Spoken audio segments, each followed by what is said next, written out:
ಇದು ಟೆರೇಸ್.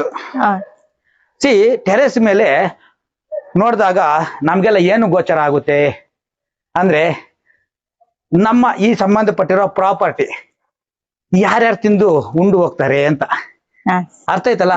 ಯಾರಿಗೆ ಅಧಿಕಾರ ಪ್ರಾಪ್ತಿ ಇದು ಸಂಬಂಧಪಟ್ಟಿರೋ ಆಸ್ತಿ ಮೇಲೆ, ದುಡ್ಡು ಕಾಸು ಒಡವೆ ವಸ್ತ್ರ ಯಾರಿಗೆ ಅಧಿಕಾರ ಪ್ರಾಪ್ತಿ ಅಂತ, ರೈಟ್? ಯಾರಿಗೆ ಅಂತಂದ್ರೆ ಮಳೆ ನೀರು ಯಾವ ಕಡೆ ಹೋಗುತ್ತೆ? ದಕ್ಷಿಣ ಆಗ್ನೇಯ. ದಕ್ಷಿಣ ಆಗ್ನೇಯ ಅಂದ್ರೆ ಯಾರು? ಯಾರ ಕಂಟ್ರೋಲ್ ಅಲ್ಲಿ ಇರ್ತದೆ? ಯಜಮಾನಿ ಕಂಟ್ರೋಲ್ ಅಲ್ಲಿ ಇರ್ತದೆ. ನೆಕ್ಸ್ಟ್ ಅದ್ರ ಮುಖಾಂತರ ಡೈರೆಕ್ಟ್ ಯಾರಿಗೆ ಇರುತ್ತೆ? ಮನೆ ಮಗಳಿಗೆ, ನಿಮಗೆ ಕಂಟ್ರೋಲ್ ಅಲ್ಲಿ ಇರ್ತದೆ, ನಿಮಗೆ ಖರ್ಚು ಜಾಸ್ತಿ ಬರ್ತದೆ. ಅರ್ಥ ಆಯ್ತಲ್ಲ? ಇದು ವೆರಿ ಇಂಪಾರ್ಟೆಂಟ್. ನೆಕ್ಸ್ಟ್ ಯಾರ ಕಂಟ್ರೋಲ್ ಅಲ್ಲಿ ಹೋಗುತ್ತೆ?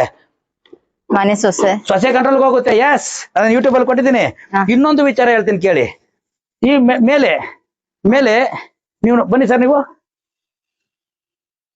ಮೇಲೆ ನೋಡಿದ್ರೆ ಯಾವ ಕಡೆ ಹೋಗ್ತಾ ಇದೆ ನೀರು? ಮಳೆ ನೀರು ಪಶ್ಚಿಮ ಕಡೆ ಪಶ್ಚಿಮ ವಾಯು ಕಡೆ ಹೋಗ್ತದೆ. ಪಶ್ಚಿಮ ವಾಯು ಅಂದ್ರೆ ಏನ್ ಗೊತ್ತಾ? ಲಾಯರ್ಸ್ ಅಂತ, ಕೋರ್ಟು ಕಚೇರಿಗೆ. ಅರ್ಥಾಯ್ತಲ್ಲ?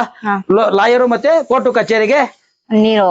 ಹೌದು, ಅಂದ್ರೆ ಖರ್ಚು ಮಾಡ್ತೀರಾ ಅಂತ ಅರ್ಥ ಆಯ್ತಲ್ಲ. ನಿಮ್ಗೆ ಸಾಲ ಸಿಗುತ್ತೆ, ಬೇಕಂದ್ರೆ ಸಾಲ ಮಾಡಬಹುದು, ಸಾಲ ಸಿಗುತ್ತೆ. ಆದ್ರೆ ರೆಸ್ಪಾನ್ಸಿಬಿಲಿಟಿ ಯಾರಿಗೆ ಜಾಸ್ತಿ ಬರುತ್ತೆ ಗೊತ್ತಾ?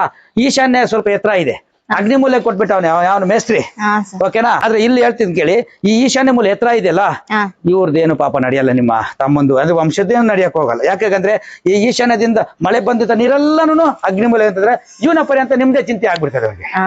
ನಿಮ್ದು ಚಿಂತೆ, ನಿಮ್ಮ ಅತ್ತಿಗೆದು ಚಿಂತೆ, ಅತ್ತಿಗೆ ಯಾರು? ನಾದ್ನಿ ಚಿಂತೆ, ಬರೀ ಇದೇ ಆಗ್ಬಿಡ್ತದೆ. ಅರ್ಥ ಆಯ್ತಲ್ಲ? ಈ ಮನೆಯಲ್ಲಿ ವಾಸ್ತು ಪುರುಷನ ಬಲ ಪಾರ್ಶ್ವ, ವಾಸ್ತು ಪುರುಷನ ಉತ್ತರದ ಕಡೆ ಎಡ ಪಾರ್ಶ್ವ ಅಂತ. ಈ ಮನೆಯಲ್ಲಿ ಬರೀ ಇದೇ ಪ್ರಾಬ್ಲಮ್ ಬರುತ್ತೆ. ಅಂದ್ರೆ ರೈಟ್ ಸೈಡ್ ಪಾರ್ಟ್ಸ್ ಮತ್ತೆ ಹೊಟ್ಟೆ ಸಂಬಂಧಪಟ್ಟ ಪಾರ್ಟ್ಸ್ ಯಾವ್ದಾದ್ರು ಆಗ್ಬೋದು, ಓಕೆನಾ? ಇಂಥದ್ದೆಲ್ಲ ತೊಂದರೆಗಳಾಗ್ತವೆ. ನೀವು ಅದಕ್ಕೆ ಇದೆಲ್ಲ ನೀವು ಆಲ್ಟ್ರೇಷನ್ ಮಾಡಕ್ ಮೊದಲು ಮನೆ ದೇವ್ರಿಗೆ ಹೋಗಿ ಪೂಜೆ ಮಾಡಿ, ತೀರ್ಥ ತಗೊಂಡ್ಬಂದು ಪ್ರೋಕ್ಷಣೆ ಮಾಡಿ ಆಲ್ಟ್ರೇಷನ್ ಸ್ಟಾರ್ಟ್ ಮಾಡ್ಬೇಕು. ಮುಗಿದು ಆದ್ಮೇಲೆ ಈ ಮನೆಯೊಳಗೆ ಒಂದು ಹೋಮ ಮಾಡ್ಬೇಕು. ಸರಿ, ಕ್ಲಿಯರ್ ಅಲ್ವಾ? ಓಕೆ.